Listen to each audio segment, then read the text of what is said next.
ಎಲ್ಲ ಹೆಣ್ಣು ಮಕ್ಕಳು ನೋಡಲೇಬೇಕಾದ ಕತೆ ಇದು. ಬನ್ನಿ ನೋಡೋಣ. ಸರೋಜಿನಿಯನ್ನು ಹೆರಿಗೆಗಾಗಿ ಶಿವಪ್ಪನವರು ಹೋಗಿ ಕರೆದುಕೊಂಡು ಬಂದರು. ಸರುವಿನ ಸುಖ ಸಂಸಾರವನ್ನು ನೋಡಿದ ಕನಕಮ್ಮನವರಿಗಂತೂ ಹೇಳಲಾರದಷ್ಟು ಹಿಗ್ಗು. ಸುಮಾಳದೊಂದು ಜವಾಬ್ದಾರಿ ಪೂರೈಸಿಬಿಟ್ಟರೆ ಸಾಕು, ಇನ್ನೇನು ಯೋಚನೆಯೇ ಇಲ್ಲ. ಆ ಮಾತಿಗೆ ಸರು, ಅಮ್ಮ, ಶಂಕರ್ ಪ್ರಸಾದ್ ಅನ್ನುವವರು ನೋಡಿ ಒಪ್ಪಿ ಹೋಗಿದ್ದಾರೆ ಅಂತ ಅಪ್ಪಾಜಿ ಕಾಗದ ಬರೆದಿದ್ದರು.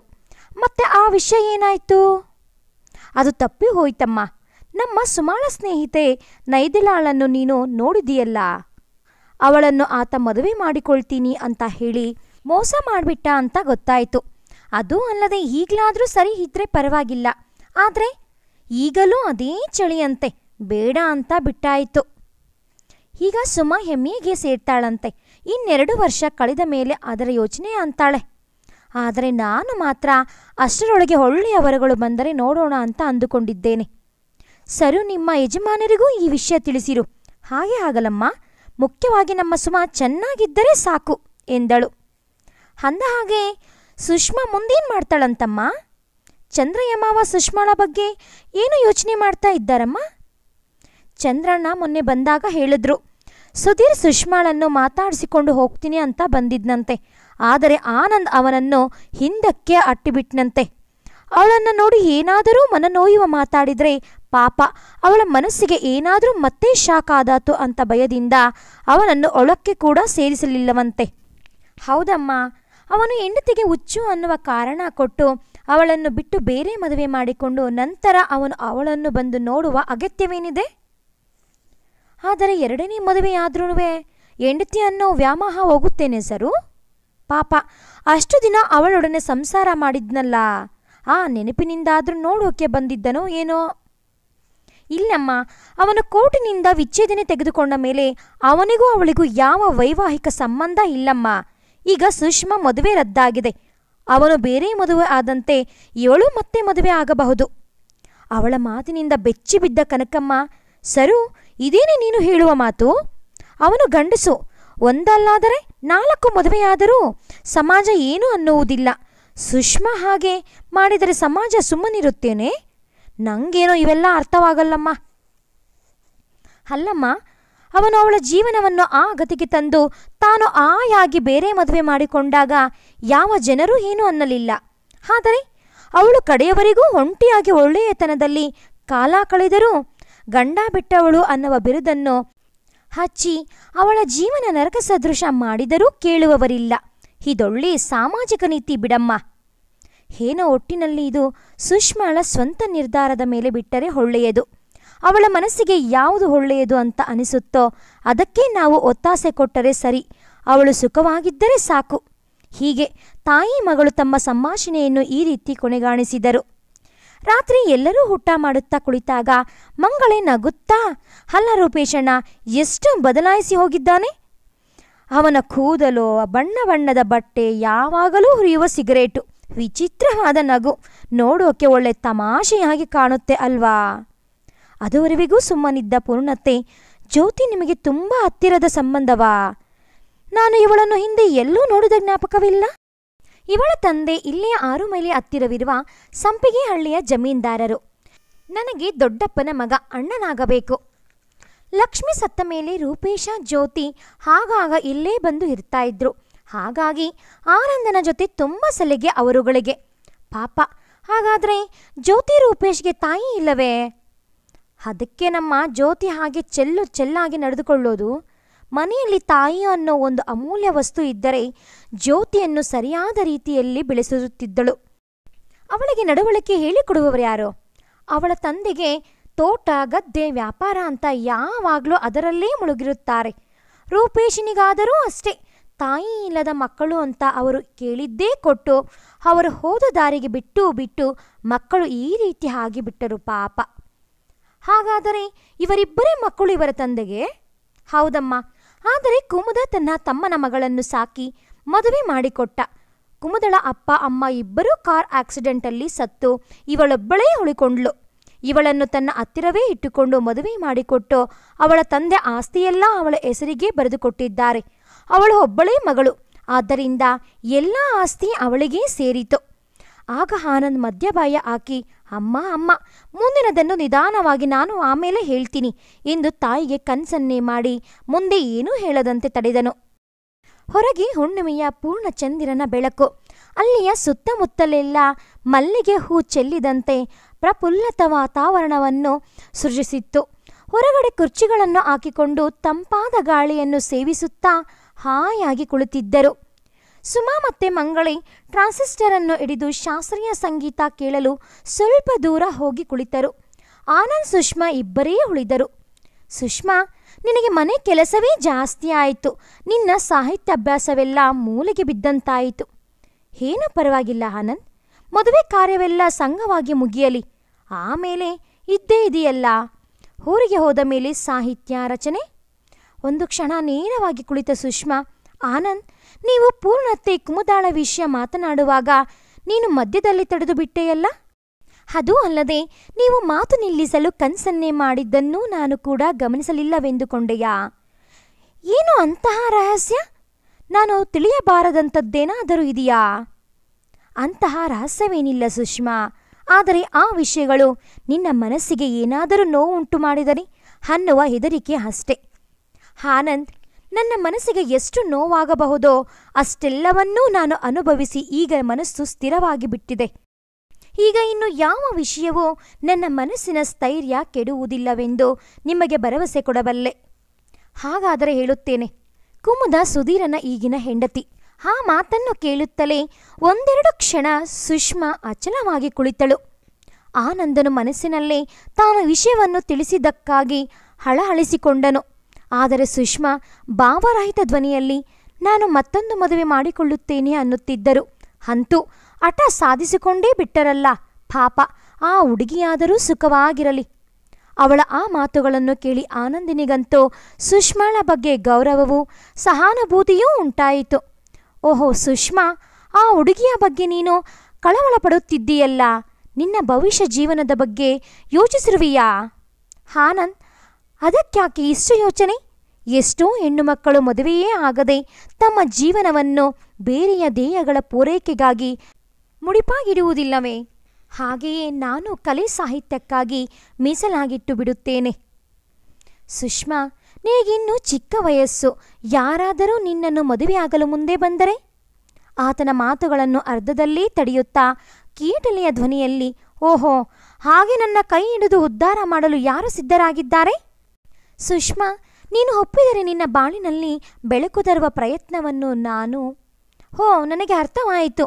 ಆದರೆ ಆನಂದ್, ನಾನು ನಿಮ್ಮ ವಿಶ್ವಾಸದ ದುರುಪಯೋಗ ಮಾಡಿಕೊಳ್ಳಲು ಸಿದ್ಧಳಿಲ್ಲ. ನನಗೆ ಚೆನ್ನಾಗಿ ಗೊತ್ತು ನಿಮ್ಮ ಸ್ವಭಾವ. ನೀವು ನನ್ನ ಮೇಲೆ ಪ್ರೇಮಕ್ಕಿಂತ ಹೆಚ್ಚಾಗಿ ದಯೆ ಸಹಾನುಭೂತಿ ಹೊಂದಿದ್ದೀರಿ. ನನಗಾಗಿ ನೀವು ತ್ಯಾಗ ಮಾಡಲು ಸಿದ್ಧರಾಗುತ್ತಿರುವಿರಿ.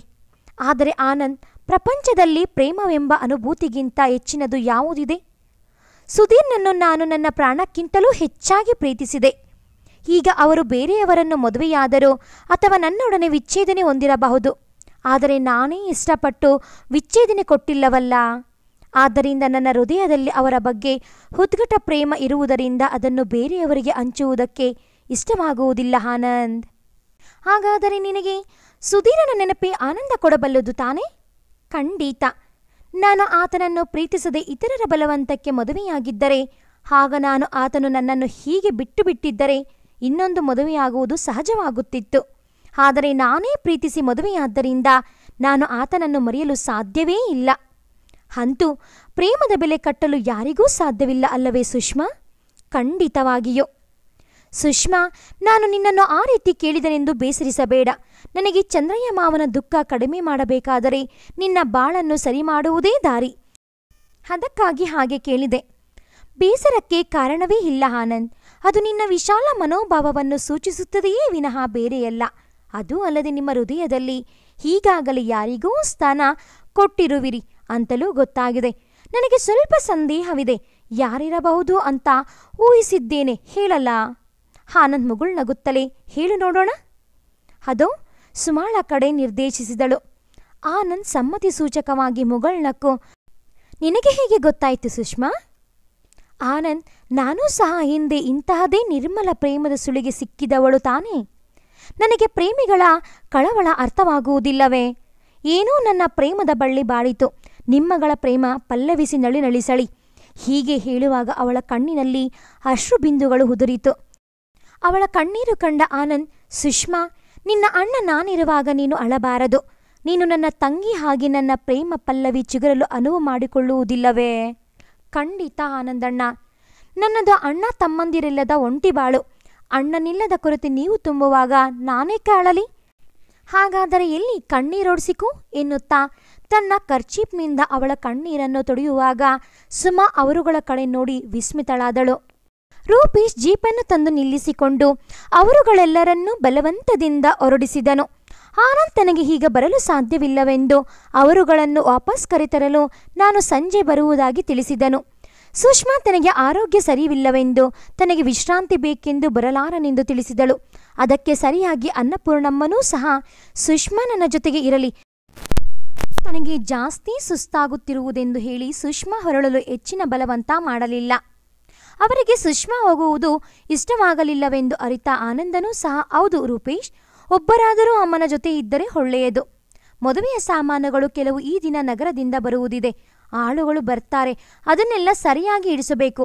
ಸುಷ್ಮಾ ಇದ್ದರೆ ಒಳ್ಳೆಯದು ಎಂದು ಕಾರಣ ಕೊಟ್ಟು ಸುಮಾ ಮತ್ತು ಮಂಗಳ ಇಬ್ಬರನ್ನೂ ಕಳುಹಿಸಿ ತಾನು ಸಾಯಂಕಾಲ ಬರುವುದಾಗಿ ತಿಳಿಸಿದನು. ಅತಿಯಾಗಿ ಕಣ್ಣು ಚುಚ್ಚುವಂತೆ ಅಲಂಕರಿಸಿಕೊಂಡ ಜ್ಯೋತಿ ಆನಂದ್ ಬರಲಿಲ್ಲವೆಂದು ತಿಳಿದಾಗ ಮುಖ ಚಿಕ್ಕದು ಮಾಡಿಕೊಂಡಳು. ಆದರೂ ತನಗಾದ ಆಶಾಭಂಗವನ್ನು ತೋರುಗೊಡದೆ ಮಂಗಳಿಗೂ ಸುಮಾಳಿಗೂ ಅತಿಯಾದ ಉಪಚಾರ ಮಾಡಿದ್ದೇ ಮಾಡಿದ್ದು. ಅಪ್ಪಾಜಿಯವರು ಊರಲ್ಲಿಲ್ಲ, ನಿಮ್ಮನ್ನು ನೋಡಿದ್ದರೆ ಎಷ್ಟು ಸಂತೋಷ ಪಡುತ್ತಿದ್ದರು. ಏನೋ ಅರ್ಜೆಂಟ್ ಕೆಲಸ ಎಂದು ಬೆಂಗಳೂರಿಗೆ ಹೋಗಿದ್ದಾರೆ. ಬರುವುದು ಇನ್ನು 1 ವಾರ ಆಗಬಹುದು. ಊಟವಾಯಿತು, ಒಂದು ಸಣ್ಣ ನಿದ್ರೆ ಆಯಿತು. ನಡೀರಿ ತೋಟಕ್ಕೆ ಹೋಗೋಣ ಎಂದು ತಿಂಡಿ ಬುಟ್ಟಿ, ಕಾಫಿ ಫ್ಲಾಸ್ಕ್, ಹಣ್ಣುಗಳು ಎಲ್ಲವನ್ನೂ ತೆಗೆದುಕೊಂಡು ಹೊರಟರು. ಆನಂದ್ ಮನೆಗೆ ಬಂದರೆ ತೋಟಕ್ಕೆ ಹೋಗಿದ್ದಾರೆ, ಅಲ್ಲಿಗೆ ಬರಬೇಕಂತೆ ಎಂದು ಹೇಳಲು ಅಡುಗೆಯವಳಿಗೆ ಹೇಳಿ ಹೊರಟರು. ಆ ತೋಟ ಸಾಧಾರಣವಾಗಿರಲಿಲ್ಲ. ಎಲ್ಲೆಲ್ಲೂ ಹಸಿರು ವರ್ಣದ ವನರಾಶಿ ಕಂಗೊಳಿಸುತ್ತಿತ್ತು. ಅಡಿಕೆ ಮರಗಳು ಫಲಭಾರದಿಂದ ತೊಯ್ಯುತ್ತಿತ್ತು. ತೆಂಗಿನ ವೃಕ್ಷಗಳು ಅತಿಥಿಗಳನ್ನು ಆದರದಿಂದ ಗರಿಬೀಸಿ ಕರೆಯುತ್ತಿತ್ತು. ಅಲ್ಲಲ್ಲಿ ಸಣ್ಣ ಸಣ್ಣದ ನೀರಿನ ಝರಿಗಳು, ಕುಳಿತುಕೊಳ್ಳಲು ಅನುಕೂಲವಾಗುವಂತೆ ಸುಂದರವಾಗಿ ಕತ್ತರಿಸಲ್ಪಟ್ಟ ಹುಲ್ಲಿನ ಪಾತಿಗಳು, ಹೂಗಳಿಂದ ತುಂಬಿದ್ದ ಗಿಡಬಳ್ಳಿಗಳು ಹೊಟ್ಟಿನಲ್ಲಿ ಮನಮೋಹಕ ತಾಣವಾಗಿತ್ತು. ಮಂಗಳೆ ಹಾಗೂ ಸುಮಾ ಎಲ್ಲ ಕಡೆ ಸುತ್ತಾಡಿ ಹಾಯಾಗಿ ಕುಳಿತುಕೊಂಡರು. ಫೋಟೋಗಳನ್ನು ತೆಗೆದಾಯಿತು. ಸುಮಾಳ ಮನಸ್ಸು ಆನಂದ್ ಇನ್ನೂ ಯಾಕೆ ಅಲ್ಲಿಗೆ ಬರಲಿಲ್ಲ ಎಂದು ಯೋಚಿಸುತ್ತಿದ್ದರಿಂದ ತನ್ನ ಫೋಟೋವನ್ನು ಯಾರೊಡನೆ ತೆಗೆದರು ಎಂದು ಗಮನಿಸುವ ಮನಸ್ಥಿತಿಯಲ್ಲೇ ಇರಲಿಲ್ಲ. ಅಷ್ಟರಲ್ಲಿ ಆನಂದ್ ಬಂದರು ಎನ್ನುವ ಶಬ್ದ ಕಿವಿಗೆ ಬೀಳುತ್ತಲೇ ಗಡಿಬಿಡಿಯಿಂದ ಎದ್ದು ನಿಂತಳು. ಮಂಗಳೆಯ ಮದುವೆ ಮುಗಿದು ಸುಮಾ ಮನೆಗೆ ಹಿಂತಿರುಗಿದಾಗ ಸರೂಗಂತೂ ತನ್ನ ತಂಗಿಯ ಸ್ವಭಾವದಲ್ಲಾದ ಪರಿವರ್ತನೆ ಕಂಡು ಅತೀವ ಆಶ್ಚರ್ಯವಾಯಿತು. ಒಂದು ದಿನವಂತೂ, ಸುಮಾ, ನಿನ್ನ ಹುಡುಗಾಟ ಗಲಾಟೆ ಇವೆಲ್ಲ ಎಲ್ಲಿ ಹೋದವು? ಯಾವಾಗಲೂ ಏನನ್ನೋ ಯೋಚಿಸುತ್ತಿರುವೆಯಲ್ಲ. ಯಾರನ್ನು ಕುರಿತು? ಯಾವ ವಿಷಯವನ್ನು ಕುರಿತು? ಹೀಗೆ ಅಂತರ್ಮುಖಿಯಾಗುವಂತಹ ಅದ್ಭುತ ಸಮಾಚಾರವೇನೋ ನನಗೂ ಸ್ವಲ್ಪ ತಿಳಿಸಬಾರದೆ ಎಂದು ಕೀಟಲೆ ಮಾಡಿದಾಗ ನಾಚಿಕೊಂಡ ಸುಮಾ, ಅಂತಹದ್ದೇನೂ ಇಲ್ಲಕ್ಕ.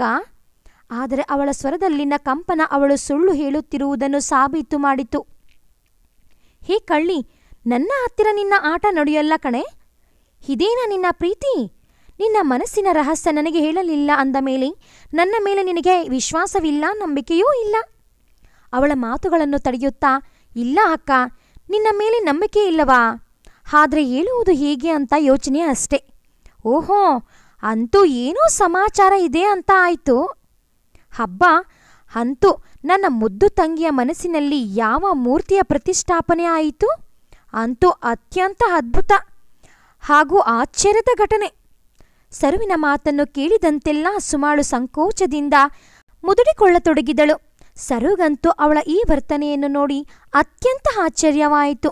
ನನ್ನ ಕೀಟಲೆಯ ಮಾತುಗಳಿಗೆ ಅವಳ ಪ್ರತಿಭಟನೆಯನ್ನು ನಿರೀಕ್ಷಿಸುವುದಕ್ಕೆ ಬದಲಾಗಿ ಅವಳ ನಾಚಿಕೆಯನ್ನು ಕಂಡು ಕುತೂಹಲ ಅದುಮಿಡಲು ಆಸಕ್ತಳಾಗಿ, ಸುಮಾ, ನನ್ನ ಮಾತು ನಿಜವಾಗಿದ್ರೆ ಅದರಲ್ಲಿ ನಾಚಿಕೆ ಪಡುವಂತಹ ವಿಷಯವೇನಿದೆ? ಮಾನವ ಸಹಜವಾದ ಆಕರ್ಷಣೆಗೆ ಒಳಗಾಗುವುದನ್ನು ನೀನು ಯಾವಾಗಲೂ ವಿರೋಧಿಸುತ್ತಿದ್ದೆ. ಈಗ ನಿನಗೆ ಅದರ ಸತ್ಯ ಅರಿವಾಯಿತು.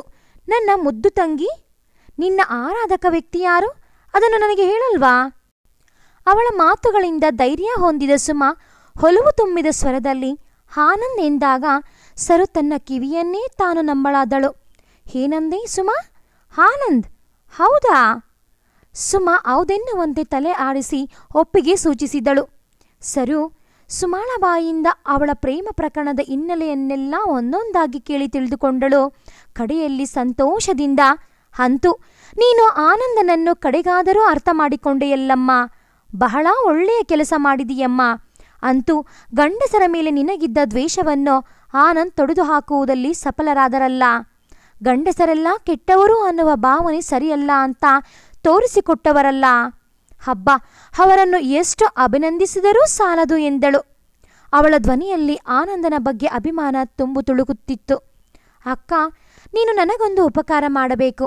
ನೀನು ಈ ವಿಷಯವನ್ನು ಮನೆಯಲ್ಲಿ ಯಾರಿಗೂ ಹೇಳಬೇಡ. ಅಪ್ಪಾಜಿಯ ಮನಸ್ಸಿನಲ್ಲಿ ನಿನ್ನನ್ನು ಆನಂದ್ ಬೇಡವೆಂದು ತಿರಸ್ಕರಿಸಿದ ನೋವು ಈಗಲೂ ಇದ್ದರೆ ಅದು ಆನಂದನ ಬಗ್ಗೆ ಅಭಿಮಾನ ಹುಟ್ಟದೇ ಇರಬಹುದು. ಅದಕ್ಕೆ ಧಾರಾಳವಾಗಿ ಕಾಲ ಬಂದಾಗ ತಿಳಿಸಿದರೆ ಆಯಿತು. ಅದೂ ಅಲ್ಲದೆ ನೀನು ಓದುವುದು ಮುಗಿಯಲಿ. ನೀನೇನು ಆತಂಕ ಪಟ್ಟುಕೊಳ್ಳಬೇಡ. ಸುಮ ಎಮ್ಮೆ ಮುಗಿಸಿ ಕೆಲಸಕ್ಕಾಗಿ ಪ್ರಯತ್ನಿಸಿದಾಗ ಕನಕಮ್ಮನವರು ಬೇಸರದಿಂದ, ನಿನ್ನ ಓದು ಸಾಕು, ನಿನ್ನ ಕೆಲಸನೂ ಸಾಕು, ನೀನು ಕೆಲಸ ಮಾಡಿ ನಮ್ಮನ್ನೇನೂ ಸಾಕಬೇಕಾಗಿಲ್ಲ. ಆದರೆ ಶಿವಪ್ಪನವರೇ ಸುಮಾಳ ನೆರವಿಗೆ ಬಂದರು. ಕೆಲಸ ಮಾಡಿದರೇನು ತಪ್ಪು ಕನಕ? 1-2 ವರ್ಷ ಮಾಡಲಿ ಬಿಡು. ಅಂತೂ ಸ್ಥಳೀಯ ಖಾಸಗಿ ಶಾಲೆಯಲ್ಲಿ ಉಪಾಧ್ಯಾಯಿನಿ ಕೆಲಸ ಸಿಕ್ಕಿದಾಗ ಅವಳ ಆನಂದ ಹೇಳತಿರದಾಗಿತ್ತು.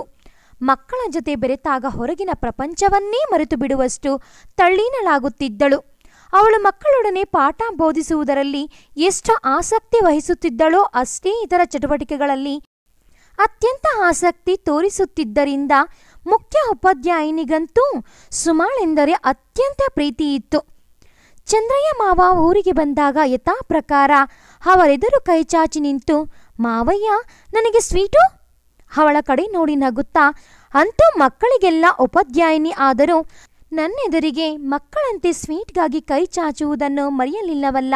ಸದ್ಯ ನನ್ನ ಅದೃಷ್ಟ. ನಾನು ಮರೆಯುತ್ತೇನೆಯೇ ಎನ್ನುತ್ತಾ ಜೇಬಿನಿಂದ ಮೆಲ್ಲನೆ ಪಟ್ಟಣ ತೆಗೆದುಕೊಂಡು ಅವಳ ಕೈಗೆ ಕೊಟ್ಟರು. ಅದನ್ನು ತೆಗೆದುಕೊಂಡು ರೂಮಿಗೆ ಓಡಿದ ಸುಮಾಳನ್ನು ನೋಡಿ, ಏನೇ ಅನ್ನು ಕನಕ, ನಮ್ಮ ಸುಮಾಳು ಮಗುವಿನ ಹಾಗೆ. ರಾತ್ರಿ ಎಲ್ಲರೂ ಊಟಕ್ಕೆ ಕುಳಿತಾಗ ಅದೂ ಇದು ಸಮಾಚಾರ ಮಾತನಾಡುತ್ತಾ ಚಂದ್ರಯ್ಯನವರು, ಅಂತೂ ನಮ್ಮ ಸುಷ್ಮಾ ಆನಂದನ ಸಹಕಾರದಿಂದ ಪುನರ್ಜನ್ಮ ಪಡೆದ ಹಾಗಾಯಿತು. ಈಗ ಯಾವ ಮಾನಸಿಕ ಆಂದೋಲನವೂ ಇಲ್ಲದೆ ಸಾಹಿತ್ಯ, ಕಲೆ, ಸಂಗೀತ ಅಂದುಕೊಂಡು ನೆಮ್ಮದಿಯಾಗಿ ಇದ್ದು ಬಿಟ್ಟಿದ್ದಾಳೆ. ಈಗ ನಮಗೆ ಇನ್ಯಾವ ಯೋಚನೆಯೂ ಇಲ್ಲ. ಅದಕ್ಕೆ ಕನಕಮ್ಮ, ಸದ್ಯ ಅಷ್ಟೇ ಬೇಕಾಗಿರುವುದು.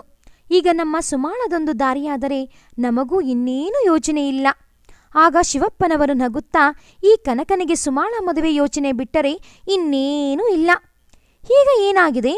ಸುಮ ತನ್ನ ಜೀವನವನ್ನು ನಡೆಸಿಕೊಳ್ಳುವ ಸಾಮರ್ಥ್ಯ ಪಡ್ಕೊಂಡಿದ್ದಾಳೆ. ನಿಧಾನವಾಗಿ ಮದುವೆ ಆದರೆ ಆಯಿತು.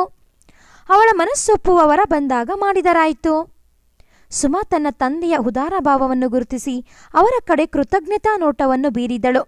ಆಗ ಚಂದ್ರಯ್ಯ ಮಾವ, ಮದುವೆ ಅಂದರೆ ಜ್ಞಾಪಕ ಬಂತಪ್ಪ, ಆನಂದನಿಗೆ ಮದುವೆ ಮಾಡಬೇಕು, ಆ ವಿಷಯವಾಗಿ ಮಾತಾಡಬೇಕು, ತಕ್ಷಣ ಬನ್ನಿ ಅಂತ ಅನ್ನಪೂರ್ಣಮ್ಮ ಕಾಗದ ಬರೆಸಿದ್ದಾರೆ. ಆಕೆಯ ಕಾಯಿಲೆ ಹುಲ್ಬಾಣವಾಗಿದೆಯಂತೆ. ಆನಂದನಿಗೆ ಮದುವೆ. ಈ ಮಾತುಗಳು ಸುಮಾಳ ಕಿವಿಗೆ ಬಿದ್ದ ಕೂಡಲೇ ಅವಳ ಕುತೂಹಲ ಮೇರೆ ಮೀರಿತು. ಮದುವೆ ಯಾರೊಡನೆ? ಅಥವಾ ಚಂದ್ರಯ್ಯ ಮಾವ ಈ ವಿಷಯವಾಗಿ ಮಾತಾಡಲು ನಮ್ಮ ಮನೆಗೆ ಬಂದಿರುವರೇ? ಅವಳ ಮನಸ್ಸು ಈ ವಿಷಯದ ಚಿಂತತೆ ನಡೆಸುತ್ತಿರುವಾಗಲೇ ಕನಕಮ್ಮನವರು, ಆನಂದನ ಮದುವೆಯೇ? ಇದೇನು ಹೆಣ್ಣು ಗೊತ್ತಾಯಿತೆ? ಹೌದು, ಹೆಣ್ಣು ಜ್ಯೋತಿ ಅಂತೆ. ಜ್ಯೋತಿ ಯಾರು? ಅದೇ ಸುಧೀರನ ನಾದಿನಿಯೇ. ಹೌದೌದು. ಆದರೆ ಆನಂದ ಆ ಹುಡುಗಿಯನ್ನು ಹೇಗೆ ಒಪ್ಪಿದ್ದಾನೋ ಏನೋ ಆಶ್ಚರ್ಯ. ಅವಳ ಸ್ವಭಾವವಂತೂ ಅವನ ಸ್ವಭಾವಕ್ಕೆ ಸ್ವಲ್ಪವೂ ಹೊಂದುವುದಿಲ್ಲ. ಆನಂದ್ ಒಪ್ಪಿಗೆ ಕೊಟ್ಟಿರುವುದು ಆಶ್ಚರ್ಯ ಅಂತ ಸುಷ್ಮಾ ಅನ್ನುತ್ತಿದ್ದಳಪ್ಪ. ಹೊಟ್ಟಿನಲ್ಲಿ ನಾನು ಅಲ್ಲಿಗೆ ಹೋದ ಮೇಲೆ ವಿವರ ತಿಳಿಯಬಹುದು. ಅವರ ಮಾತುಗಳೊಂದೂ ಸುಮಾಳ ಕಿವಿಗೆ ಬೀಳಲೇ ಇಲ್ಲ. ಯಾಂತ್ರಿಕವಾಗಿ ಊಟ ಮುಗಿಸಿ ತನ್ನ ರೂಮು ಸೇರಿಬಿಟ್ಟಳು. ಇಡೀ ರಾತ್ರಿ ತನ್ನ ಮನಸ್ಸಿಗಾದ ನಿರಾಶೆಯನ್ನು ಕುರಿತು ಯೋಚಿಸುವುದೇ ಆಗಿತ್ತು. ನಾನು ಆನಂದನ ಮನಸ್ಸನ್ನು ಅರಿಯದೆ ನನ್ನ ಮನಸ್ಸನ್ನು ಆತನೆಡೆಗೆ ಅರಿಯಬಿಟ್ಟದ್ದು ನನ್ನದೇ ತಪ್ಪು ಎಂದು ತೀರ್ಮಾನಿಸಿ ತಾನು ತನ್ನ ಮನೋಭಾವವನ್ನು ಪ್ರಕಟಿಸಿ ಇತರರ ಎದುರಿಗೆ ಕೀಳಾಗಬಾರದೆಂದು ಯೋಚಿಸಿ ತನ್ನ ನಿರಾಶೆಯನ್ನು ಹೃದಯಂತರಾಳದೊಳಗೆ ಅದುಮಿಬಿಟ್ಟಳು. ಚಂದ್ರಯ್ಯ ಮಾವ ಅನ್ನಪೂರ್ಣಮ್ಮನವರನ್ನು ನೋಡಿದಾಗ ವಿಪರೀತ ವ್ಯಥೆಯಾಯಿತು. ಮಂಗಳೆ ಗಂಡನ ಮನೆಗೆ ಹೋದ ಮೇಲಂತಲೂ ಮನೆಯ ಕೆಲಸಗಳನ್ನು ಮಾಡಿಕೊಳ್ಳುವುದರಲ್ಲಿ ವಿಶ್ರಾಂತಿಗೆ ಅವಕಾಶ ಸಿಗದೆ ಕಡೆಗೆ ಹಾಸಿಗೆಯನ್ನು ಸಂಪೂರ್ಣವಾಗಿ ಇಡದೇ ಬಿಟ್ಟಿದ್ದರು. ಚಂದ್ರಯ್ಯನವರಿಗೆ ಜ್ಯೋತಿ ಅನ್ನಪೂರ್ಣಮ್ಮನವರಿಗೆ ಗಂಜಿ ಕುಡಿಸುತ್ತಿದ್ದದ್ದನ್ನು ನೋಡಿ ಆಶ್ಚರ್ಯವಾಯಿತು. ತಮಗೆ ಮಾಡಿದ ಉಪಚಾರವನ್ನು ನೋಡಿಯಂತೂ ಅವಳ ಬಗ್ಗೆ ಮೆಚ್ಚುಗೆಯಾಯಿತು. ಇದೇನು ಬಣ್ಣದ ಬೀಸಣಿಗೆ, ಬೇಜವಾಬ್ದಾರಿಯಾದ ಹುಡುಗಿ ಎಂದು ಎಲ್ಲರೂ ದೂಷಿಸುತ್ತಿದ್ದದ್ದು ಇದೇ ಹುಡುಗಿಯನ್ನೇ ಎಂದು ಅವರೇ ಸಂದೇಹ ಪಡುವಂತಾಯಿತು. ಜ್ಯೋತಿ ತಮ್ಮ ಮನೆಯ ಅಡುಗೆ ಮಾಡುತ್ತಿದ್ದ ಅಡುಗೆ ಕೆಲಸದಾಕೆಯನ್ನು ಇಲ್ಲಿಗೆ ಕರೆತಂದು ಬಿಟ್ಟಿದ್ದಳು. ತಾನೇ ಸ್ವತಃ ಅಡುಗೆ ಮೇಲ್ವಿಚಾರಣೆ, ಅನ್ನಪೂರ್ಣಮ್ಮನವರ ಉಪಚಾರ ಎಲ್ಲ ಮುಗಿಸಿ ಸಂಜೆ ಮನೆಗೆ ಹೊರಟು ಹೋಗುತ್ತಿದ್ದಳು. ಒಟ್ಟಿನಲ್ಲಿ ಅನ್ನಪೂರ್ಣಮ್ಮನವರ ಮನಸ್ಸನ್ನು ಸಂಪೂರ್ಣ ಗೆದ್ದುಕೊಂಡು ಬಿಟ್ಟಿದ್ದಳು. ಜ್ಯೋತಿ ಮನೆಗೆ ಹೊರಟಳು. ಅವಳನ್ನು ಬಿಟ್ಟು ಬರಲು ಜೊತೆಗೆ ಆನಂದನೂ ಹೊರಟು ಹೋದ. ನಂತರ ಪೂರ್ಣಮ್ಮ ಜ್ಯೋತಿಯನ್ನು ಆನಂದನು ಒಪ್ಪಿಕೊಂಡಿದ್ದಾನೆ ತಾನೇ? ಅವನಿಗೆ ಅಷ್ಟು ಇಷ್ಟವಿರಲಿಲ್ಲ. ಒಂದು ರೀತಿಯಲ್ಲಿ ಬಲಾತ್ಕಾರ ಮಾಡಬೇಕಾಯಿತು ಚಂದ್ರಣ್ಣ. ಇಷ್ಟವಿಲ್ಲದಿದ್ದರೆ ಬೇರೆ ಹೆಣ್ಣು ನೋಡಿದರಾಯಿತು, ಅದಕ್ಕೆ ಬಲವಂತವೇಕೆ? ಇಲ್ಲ, ಸಂದರ್ಭವೇ ಹಾಗೆ ಬಂದಿದೆ. ನಂಬಿದ ಹುಡುಗಿಗೆ ಮೋಸ ಮಾಡಿ ಬೇರೆಯ ಹುಡುಗಿಯನ್ನು ಆಗುವುದರಲ್ಲಿ ಅರ್ಥವಿಲ್ಲ. ಇದೇನು ಅನ್ನಪೂರ್ಣಮ್ಮ ನಿನ್ನ ಮಾತು? ಆನಂದ ಯಾವ ಹುಡುಗಿಯನ್ನು ನಂಬಿಸಿ ಮೋಸ ಮಾಡಿದ? ಇದನ್ನು ನಾನು ಖಂಡಿತ ನಂಬಲಾರೆ. ನಾನು ಮೊದಲು ಹಾಗೆ ಅಂದುಕೊಂಡಿದ್ದೆ. ಆದರೆ ಜ್ಯೋತಿಯದೇ ತಪ್ಪೋ ಅಥವಾ ಆನಂದನದೇ ತಪ್ಪೋ ನನಗಂತೂ ಗೊತ್ತಿಲ್ಲ. ಆದರೆ ಅವರಿಬ್ಬರು ಸ್ವಲ್ಪ ಮಿತಿ ಮೀರಿದ್ದಾರೆ ಎಂದೇ ನನ್ನ ಭಾವನೆ. ಆಕೆಯ ಮಾತುಗಳನ್ನು ಕೇಳಿಯೂ ಚಂದ್ರಯ್ಯನವರ ಮನಸ್ಸು ವಿಚಲಿತವಾಗಲಿಲ್ಲ. ಅವರ ಮಾತುಗಳಲ್ಲಿ ನಂಬಿಕೆಯೂ ಬರಲಿಲ್ಲ. ಪೂರ್ಣಮ್ಮ, ನಿಮಗೆ ಆ ರೀತಿ ಯಾಕೆ ಭಾವನೆ ಬಂತು? ಚಂದ್ರಣ್ಣ, ರೂಪೇಶನೇ ಒಂದು ದಿನ ಜ್ಯೋತಿಯೊಡನೆ ಬಂದು ಆನಂದನೂ ಜ್ಯೋತಿ ಪರಸ್ಪರ ಪ್ರೀತಿಸುತ್ತಿದ್ದರು. ಈಗ ಆನಂದ ಮದುವೆಯಾಗಲು ಸಾಧ್ಯವಿಲ್ಲ ಅಂತ ಹೇಳ್ತಾನೆ ಅಂತ ಹೇಳಿದಾಗ ನಾನು ಖಂಡಿತ ನಂಬಲಿಲ್ಲ. ನನಗೆ ಜ್ಯೋತಿ ಗಂಭೀರ ಸ್ವಭಾವದ ಹುಡುಗಿಯಲ್ಲ ಎಂದು ಗೊತ್ತಿತ್ತು. ಆನಂದನ ಬಗ್ಗೆ ಅವರುಗಳೇ ಹೇಗೆ ಕತೆ ಕಟ್ಟಿರಬಾರದೆಂದು ಯೋಚಿಸಿ, ಜ್ಯೋತಿ, ನೀನೇ ಅವನನ್ನು ಸರಾಗವಾಗಿ ಮಾತನಾಡಿಸಿದೆ ಅಂತ ಕಾಣುತ್ತೆ ಎಂದು ಅಸಮಾಧಾನವಾಗಿ ನುಡಿದಾಗ ರೂಪೇಶನು, ಅತ್ತೆ, ನೀವು ಈ ರೀತಿ ಹೇಳ್ತೀರಾ ಅಂತ ಗೊತ್ತಿತ್ತು.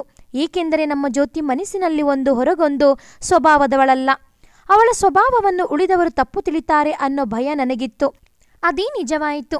ಹೋಗಲಿ, ಇಲ್ಲಿ ನೋಡಿ, ಈಗಲಾದರೂ ನಂಬಿಕೆಯಾಗುವುದು ಎಂದು ಫೋಟೋವೊಂದನ್ನು ತೆಗೆದುಕೊಟ್ಟನು. ನೋಡಿ, ಅದೇ ಇದು ಎನ್ನುತ್ತಾ ಅನ್ನಪೂರ್ಣಮ್ಮ ಚಂದ್ರಯ್ಯನವರ ಕೈಗೆ ಕೊಟ್ಟಾಗ ಅದನ್ನು ನೋಡಿ ಚಂದ್ರಯ್ಯನವರು ಆಶ್ಚರ್ಯದಿಂದ ಸ್ತಂಭೀಭೂತರಾದರು. ಆನಂದನ ಕೊರಳ ಸುತ್ತ ಜ್ಯೋತಿಯ ಕೈಗಳು ಬಳಸಿವೆ. ಆ ತೋಳುಗಳ ಮೇಲೆ ಆನಂದನ ಎರಡೂ ಕೈಗಳಿವೆ.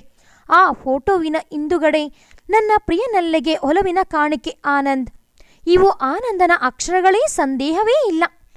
ಸರಿ, ಈಗ ಆದ ಅನಾಹುತವೇನು? ಅವನು ಅವಳನ್ನು ಮೆಚ್ಚಿದರೆ ಮದುವೆಯಾಗುವುದೇ ಸರಿ, ಅದರಲ್ಲಿ ಬಲವಂತದ ಪ್ರಶ್ನೆಯೇ ಇಲ್ಲ. ಅಷ್ಟರಲ್ಲಿ ಆನಂದ್ ಬಂದನು. ಆತನ ಮುಖದಲ್ಲಿ ನ್ಯೂನತೆ ನೆಲೆಸಿತ್ತು. ತೋರಿಕೆಗೆ ನಗುತ್ತಾ ಮಾತನಾಡಿದರೂ ಆತನ ಮನಸ್ಸು ನೆಮ್ಮದಿಯಾಗಿಲ್ಲವೆಂಬುದು ಸೂಕ್ಷ್ಮವಾಗಿ ನೋಡಿದ್ದರೆ ಗೊತ್ತಾಗುತ್ತಿತ್ತು. ಆದರೆ ಚಂದ್ರಯ್ಯನವರ ಗಮನ ಅಷ್ಟಾಗಿ ಆ ಕಡೆ ಹೋಗಲಿಲ್ಲ. ಅವರು ನಸುನಗುತ್ತಲೇ, ಆನಂದ್, ಅಂತೂ ನಮಗೆ ಸಿಹಿ ಊಟ ಹಾಕಿಸುವ ಮನಸ್ಸು ಮಾಡಿಬಿಟ್ಟೆಯಲ್ಲ. ಅಂತೂ ಪೂರ್ಣಮ್ಮನ ಮನಸ್ಸಿಗೆ ನೆಮ್ಮದಿ ಸಿಗುವ ಕಾಲ ಬಂತು. ಹೌದು ಮಾವಯ್ಯ, ಅಮ್ಮನ ನೆಮ್ಮದಿಗಾಗಿ ನಾನು ಏನು ಮಾಡಲೂ ಸಿದ್ಧ. ನನಗಾಗಿ ಕೊರಿಗೆ ಹಾಸಿಗೆ ಹಿಡಿದು ಬಿಟ್ಟಿದ್ದಾರೆ ಅಂತ ಎಲ್ಲರ ಭಾವನೆ. ಸದ್ಯ ಒಂದು ಸಲ ಆರೋಗ್ಯವಾಗಿ ಎದ್ದು ಮುಂಚಿನಂತೆ ಓಡಾಡಿದರೆ ಸಾಕು. ಇನ್ನೇನು ಪರವಾಗಿಲ್ಲಯ್ಯ. ಮನೆಯ ಬೆಳಕಾಗಿ ಸೊಸೆ ಓಡಾಡುವುದನ್ನು ನೋಡಿಯೇ ಆಕೆಯ ಆರೋಗ್ಯ ಸುಧಾರಿಸುವುದು ಅಲ್ಲವೇ ಪೂರ್ಣಮ್ಮ ಎಂದಾಗ ಆಕೆ ತೃಪ್ತಿ ಸೂಚಕವಾಗಿ ಮೃದುವಾಗಿ ನಕ್ಕರು. ಆದರೆ ಆನಂದ್ ನಿಜವಾಗಲೂ ನೆಮ್ಮದಿಯಾಗಿದ್ದಾನೆ. ಇಡೀ ರಾತ್ರಿ ತನ್ನ ರೂಮಿನಲ್ಲಿ ಕುಳಿತೇ ಕಾಲ ಕಳೆದನು. ತಾನು ಆಸೆ ಪಟ್ಟಿದ್ದೊಂದು, ಆದರೆ ಅದು ನಡೆದದ್ದೇ ಒಂದು. ತನ್ನ ಹೃದಯದಲ್ಲಿ ಸ್ಥಿರವಾಗಿ ನಿಂತ ಮುಗ್ಧತೆಯ ಮೈ ತಳೆದಂತೆ ಸುಕೋಮಲೆ ಸುಮ ಎಲ್ಲಿ? ತನ್ನ ಕೃತಕತೆಯ ಬೆಡಗನ್ನು ಬೀರಿ ಎಲ್ಲರನ್ನೂ ವಂಚಿಸುತ್ತಿರುವ ಈ ಜ್ಯೋತಿಯಲ್ಲಿ? ಅವಳಿಗೆ ನಿಜವಾಗಿಯೂ ನನ್ನ ತಾಯಿ ಅನ್ನಪೂರ್ಣಮ್ಮನವರ ಬಗ್ಗೆ ಅದರ ಅಭಿಮಾನವಿದೆಯೇ? ಅವಳು ಮನಪೂರ್ವಕವಾಗಿ ಅವರ ಸೇವೆ ಮಾಡುತ್ತಿರುವವಳೇ? ಖಂಡಿತ ಇಲ್ಲ. ತನ್ನ ಸ್ವಾರ್ಥಕ್ಕೋಸ್ಕರ ತನ್ನ ನೈಜ ರೂಪವನ್ನು ಮರೆಮಾಡಿ ನಾಟಕ ಮಾಡುತ್ತಿದ್ದಾಳೆ ಅಷ್ಟೇ. ಆದರೆ ತನ್ನ ಮಾತನ್ನು ಪೂರ್ಣಮ್ಮ ಮನಸ್ಸಿಗೆ ಹಾಕಿಕೊಳ್ಳುತ್ತಿಲ್ಲ. ಒಂದೇ ಹಠ, ಅದೂ ಅಲ್ಲದೆ ತಾನು ಸಿಕ್ಕಿ ಬಿದ್ದಿರುವ ರೀತಿ. ಆ ದಿನ ಎಷ್ಟು ನಯವಂಚನೆಯಿಂದ ತನ್ನನ್ನು ಜಾಲದಲ್ಲಿ ಸಿಲುಕಿಸಿದಳು. ಮೃದು ಮಧುರವಾಗಿ ಮಾತನಾಡುತ್ತಲೇ ತನ್ನನ್ನು ಮದುವೆಯಾಗಲು ಕೇಳಿಕೊಂಡಿದ್ದು ಎಷ್ಟು ಅತರ್ಹಳಾಗಿ ಬೇಡಿಕೊಳ್ಳುವ ರೀತಿ. ಅದಕ್ಕೂ ಬಗ್ಗದಿದ್ದಾಗ ಒಲವು ವಯ್ಯಾರ ತೋರಿಸಿ, ಆನಂದ್, ನಾನು ಯಾವುದರಲ್ಲಿ ಕಡಿಮೆ? ರೂಪು, ಯೌವನ, ಐಶ್ವರ್ಯ, ವಿದ್ಯೆ ಯಾವುದರಲ್ಲಿ ಕುಂದು ಎನಿಸುತ್ತಿ? ನಿನ್ನ ಸ್ವಭಾವಕ್ಕೆ ತಕ್ಕಂತೆ ನಾನು ಹೇಗೆ ಬೇಕಾದರೂ ಅನುಸರಿಸುತ್ತೇನೆ. ನಿನಗೆ ಆ ವಿಷಯದಲ್ಲಿ ಸಂದೇಹವೇ ಬೇಡ. ನಾನು ನಿನ್ನನ್ನು ಬಿಟ್ಟು ಬೇರೆ ಯಾರನ್ನೂ ಮದುವೆಯಾಗಲು ಸಾಧ್ಯವಿಲ್ಲ. ನೀನೇ ನನ್ನ ಪ್ರಾಣ. ಅವಳ ಮಾತುಗಳನ್ನು ತಡೆಯುತ್ತಾ ಆನಂದ್, ಜ್ಯೋತಿ, ಮದುವೆಯಾಗಲು ಪ್ರೇಮ ಮುಖ್ಯ ತಾನೇ? ನೀನೇನೋ ನನ್ನನ್ನು ಬಹಳ ಪ್ರೀತಿಸಿರುವೆ ಎನ್ನುತ್ತೀಯೇ, ಆದರೆ ನನ್ನ ಹೃದಯದಲ್ಲಿ ನಿನ್ನ ಬಗ್ಗೆ ಆ ರೀತಿಯ ಭಾವನೆಯೇ ಇಲ್ಲ. ನಾನು ನಿನ್ನನ್ನು ಮದುವೆಯಾದರೂ ಸಹ ನಮ್ಮ ದಾಂಪತ್ಯ ಜೀವನ ಚೆನ್ನಾಗಿರುತ್ತದೆ ಎನ್ನುವ ಭರವಸೆಯೇನು? ಹೋ, ಹಾಗಾದರೆ ಆನಂದ್, ನಾನು ನಿನ್ನ ಬಗ್ಗೆ ಕೇವಲ ಭ್ರಮೆಯಿಂದಿದ್ದೆ. ನೀನು ನಿನ್ನ ಹೃದಯದಲ್ಲಿ ಮತ್ಯಾವ ಭಾಗ್ಯಶಾಲಿಗೆ ಅನುವು ಕೊಟ್ಟಿರುವೆ? ಅವೆಲ್ಲ ಹೇಳಲು ಸಾಧ್ಯವಿಲ್ಲ ಜ್ಯೋತಿ. ನೀನು ಹೇಳದಿದ್ದರೆ ಆನಂದ್, ನೀನು ಕಲ್ಪನೆಯ ಮೂರ್ತಿಯನ್ನು ಆರಾಧಿಸುತ್ತಿರುವೆ ಎಂದು ಭಾಸವಾಗುತ್ತದೆಯೇ ವಿನಃ ನಿನ್ನ ಹೃದಯದಲ್ಲಿ ವಾಸ್ತವವಾಗಿ ಯಾವ ತರುಣಿಯ ರೂಪದ ನೆಲೆಯಿಲ್ಲ. ಕೇವಲ ನನ್ನನ್ನು ನಿರಾಕರಿಸುವುದಕ್ಕೋಸ್ಕರ ಮಾಡುತ್ತಿರುವ ಉಪಾಯ ಅಷ್ಟೆ. ಆಗ ವಿಧಿಯಿಲ್ಲದೆ ಆನಂದ್ ತನ್ನ ಹೃದ್ಘಾತವನ್ನು ತೋರಿಸಲೇಬೇಕಾಯಿತು. ಜ್ಯೋತಿ, ನೀನು ತಿಳಿದುಕೊಳ್ಳಲೇಬೇಕೆಂದಿದ್ದರೆ ನನ್ನ ಆರಾಧನೆಯ ಮೂರ್ತಿ ಸುಮ. ಜ್ಯೋತಿ ಆ ಮಾತನ್ನು ನಮ್ಮದವಳಂತೆ ವ್ಯಂಗ್ಯವಾಗಿ ನಕ್ಕಳು. ಪಾಪ ಆನಂದ್, ನಿನ್ನ ವಿಷಯವಾಗಿ ನನಗೆ ಮರುಕ ಹುಟ್ಟುತ್ತಾ ಇದೆ. ನನ್ನ ಹಾಗೆ ನೀನೂ ಸಹ ಎಂತಹ ಭ್ರಮೆಯ ಸುಳಿಗೆ ಸಿಕ್ಕಿರುವೆ? ಸುಮಾ ನಿನ್ನನ್ನು ಪ್ರೀತಿಸುತ್ತಿರುವಳೆಂದು ನಿನ್ನ ಭಾವನೆಯೇ? ಛೇ ಪಾಪ. ಅವಳ ಮಾತುಗಳಲ್ಲಿನ ವ್ಯಂಗ್ಯಭಾವ ನನ್ನ ಮನಸ್ಸಿಗೆ ಎಷ್ಟು ನೋವುಂಟು ಮಾಡಿತು. ಸುಮಾ ನನ್ನನ್ನು ಪ್ರೀತಿಸುತ್ತಾಳೆ ಎಂಬ ವಿಶ್ವಾಸ ಸಂಪೂರ್ಣವಾಗಿ ನನಗಿಲ್ಲ. ಆದರೂ ನನ್ನ ನಿರ್ಮಲ ಪ್ರೀತಿಯ ಬೆಲೆಯನ್ನು ಅವಳು ಎಂದಾದರೂ ಅರಿತೇ ಅರಿಯುತ್ತಾಳೆ ಎಂಬ ಪೂರ್ಣ ನಂಬಿಕೆ ನನಗಿದೆ. ಆದರೆ ಆ ನಂಬಿಕೆ ನನಗಿಲ್ಲ. ಅದಕ್ಕೆ ಆಧಾರ ನಾನು ತೋರಿಸುತ್ತೇನೆ ಎಂದು ಅವಳು ತನ್ನ ರೂಮಿನಲ್ಲಿ ಆಲ್ಬಮ್ನಲ್ಲಿದ್ದ ಫೋಟೋ ತೋರಿಸಿದಾಗ ಒಂದು ಗಳಿಗೆ ಆನಂದನ ಚೇತನವೇ ಉಡುಗಿ ಹೋಗಿ ಅವನ ಮುಖ ನಿಸ್ತೇಜವಾಗಿ ಬಿಟ್ಟಿತು. ಸುಮಾ ನಗುನಗುತ್ತಾ ಮರದ ಕೆಳಗೆ ಕಟ್ಟೆಯ ಮೇಲೆ ಕುಳಿತಿದ್ದಾಳೆ. ಅವಳ ಭುಜಗಳ ಮೇಲೆ ಕೈ ಹಾಕಿ ನಗುನಗುತ್ತಾ ರೂಪೇಶ್ ನಿಂತಿದ್ದಾನೆ. ಹೀಗೋ ಆನಂದ್, ನಿನ್ನ ಪ್ರಣಯಿನಿ ಇನ್ನು ಮುಂದೆ ನನ್ನ ಅತ್ತಿಗೆ ಆಗುವಳು. ಸದ್ಯದಲ್ಲೇ ರೂಪೇಶನಿಗೆ ಸುಮಾಳನ್ನು ಕೇಳಲು ಡ್ಯಾಡಿ ಹೋಗುವವರಿದ್ದಾರೆ. ಡ್ಯಾಡಿಗಂತೂ ಸುಮಾ ತುಂಬ ಮೆಚ್ಚುಗೆಯಾದಳು. ರೂಪೇಶ್ನಂತೂ ಸುಮಾಳಿಗಾಗಿ ಹುಚ್ಚನಾಗಿ ಹೋಗಿದ್ದಾನೆ.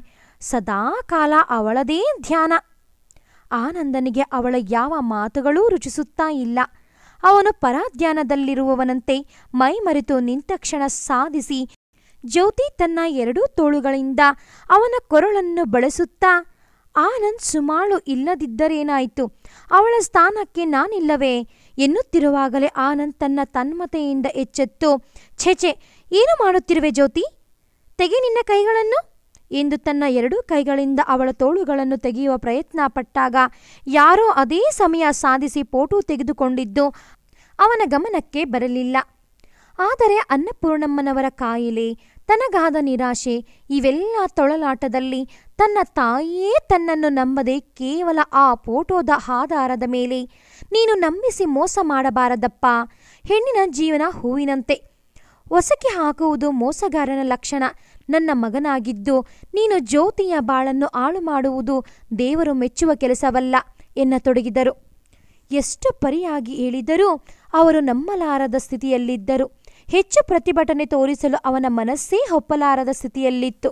ಅವರ ಕಾಯಿಲೆಯು ಅವರನ್ನು ತುಂಬಾ ಸೂಕ್ಷ್ಮ ಸ್ಥಿತಿಗೆ ತಂದುಬಿಟ್ಟಿತ್ತು. ಸ್ವಲ್ಪ ಮಾನಸಿಕ ಆಘಾತವಾದರೂ ಅವರು ಸಹಿಸುವ ಸ್ಥಿತಿಯಲ್ಲಿರಲಿಲ್ಲ. ಅದೂ ಅಲ್ಲದೆ ಆನಂದನ ಮನಸ್ಸಿಗೆ ಆಘಾತವಾಯಿತು. ತಾನು ಮೆಚ್ಚಿದ ಹೆಣ್ಣು ತನಗೆ ದಕ್ಕದಿದ್ದ ಮೇಲೆ ಯಾವುದೋ ಹೆಣ್ಣನ್ನು ಮದುವೆಯಾದರಾಯಿತು. ಹೇಗೂ ತನ್ನನ್ನು ಮೆಚ್ಚಿದ ಹೆಣ್ಣಿನ ಮನಸ್ಸಿಗಾದರೂ ಸಂತೋಷವಾಗಲಿ ಎನ್ನುವ ವೈರಾಗ್ಯ ಭಾವನೆ ಅವನಲ್ಲಿ ಬೆಳೆಯತೊಡಗಿತು. ಆದರೆ ಯಾವ ಕಾರ್ಯದಲ್ಲೂ ಉತ್ಸಾಹವಿಲ್ಲ. ತನ್ನ ತಾಯಿಯ ನೆಮ್ಮದಿಗಾಗಿ ಯಾಂತ್ರಿಕವಾಗಿ ನಗುಮುಖವನ್ನು ಹೊತ್ತು ಓಡಾಡುತ್ತಿದ್ದನು. ತನ್ನ ಮನಸ್ಥಿತಿ ಯಾರಿಗೂ ಅರಿವಾಗದಂತೆ ಎಚ್ಚರಿಕೆಯಿಂದ ತನ್ನಲ್ಲಿ ತಾನೇ ವೇದನೆಯಿಂದ ದಹಿಸಿಕೊಳ್ಳುತ್ತಿದ್ದನು. ಚಂದ್ರಯ್ಯ ಮಾವ ಸುಷ್ಮಾಳೊಡನೆ ಆನಂದನ ಮದುವೆ ವಿವರವೆಲ್ಲ ಹೇಳಿದಾಗ ಸುಷ್ಮಾಳಿಗಂತೂ ನಂಬಿಕೆ ಆಗಲೇ ಇಲ್ಲ. ಅಪ್ಪಾಜಿ, ನಿಮಗೊಂದು ವಿಷಯ ಹೇಳಬೇಕಾಗಿದೆ. ನೀವೆಷ್ಟೇ ಹೇಳಿದರೂ ಆನಂದ್ ಮನಃಪೂರ್ವಕ ಜ್ಯೋತಿಯನ್ನು ಒಪ್ಪಿರಲಾರ. ಏಕೆಂದರೆ ಆನಂದಣ್ಣ ಮನಸ್ಸು ನನಗೆ ಗೊತ್ತು. ಅವಳ ಮಾತನ್ನು ಅರ್ಧದಲ್ಲೇ ತಡೆಯುತ್ತಾ ಚಂದ್ರಯ್ಯನವರು, ಸುಷ್ಮಾ, ನಾನೇ ಅವರಿಬ್ಬರ ಫೋಟೋ ನೋಡಿದ್ದೇನೆ, ಇನ್ನೂ ಅಪನಂಬಿಕೆಯೇ? ಅದೇ ನಾನು ಹೇಳುತ್ತಿರುವುದು. ಇದರಲ್ಲೇನೂ ಮೋಸವಿದೆ ಅಂತ ಅಪ್ಪಾಜಿ. ಆನಂದ್ಗೆ ಸುಮಾಳ ಮೇಲೆ ತುಂಬ ಪ್ರೀತಿ. ಅದು ಸರಿಯಮ್ಮ, ಈ ವಿಷಯ ಹಿಂದೇನೆ ಗೊತ್ತಿತ್ತಲ್ಲ. ಅದಕ್ಕೆ ಅಲ್ಲವೇ ಅವನು ಸರುವನ್ನು ಹೊಲ್ಲೆ ಎಂದಿದ್ದು. ಆದರೆ ಸುಮಾ ಅವನ ಹೆಸರನ್ನು ಎತ್ತಿದರೆ ಸಾಕು, ಹುರಿದು ಬೀಳುತ್ತಾ ಇದ್ದಾಳೆ ಅನ್ನೋದು ನಂಗೊತ್ತು. ಈಗ ಆನಂದ್ ಪ್ರೀತಿ ಇಟ್ಟುಕೊಂಡರೆ ಏನು ಪ್ರಯೋಜನ? ಅವನನ್ನು ದ್ವೇಷಿಸುವ ಸುಮಾಳಿಗಿಂತ ಪ್ರೀತಿಸುವ ಜ್ಯೋತಿಯನ್ನೇ ಮದುವೆಯಾದರೆ ಅವನು ಬುದ್ಧಿವಂತನೆನ್ನಬಹುದು.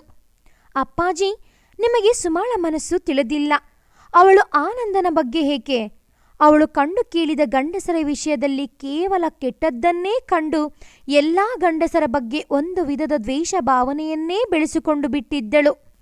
ಆದರೆ ಆನಂದನ ಸದ್ಗುಣ ಅವಳ ಮನದಲ್ಲಿ ಬೇರೂರಿದ್ದ ದುರ ಅಭಿಪ್ರಾಯವನ್ನು ಹೋಗಲಾಡಿಸಿ ಆನಂದಣ್ಣನ ಬಗ್ಗೆ ಸದಾ ಅಭಿಪ್ರಾಯವನ್ನುಂಟು ಮಾಡಿತು. ಅದು ಕ್ರಮೇಣ ಮೆಚ್ಚುಗೆಯಾಗಿ ಮಾರ್ಪಟ್ಟ ವಿಷಯ ನನಗೂ ಗೊತ್ತಾಗಿದೆ.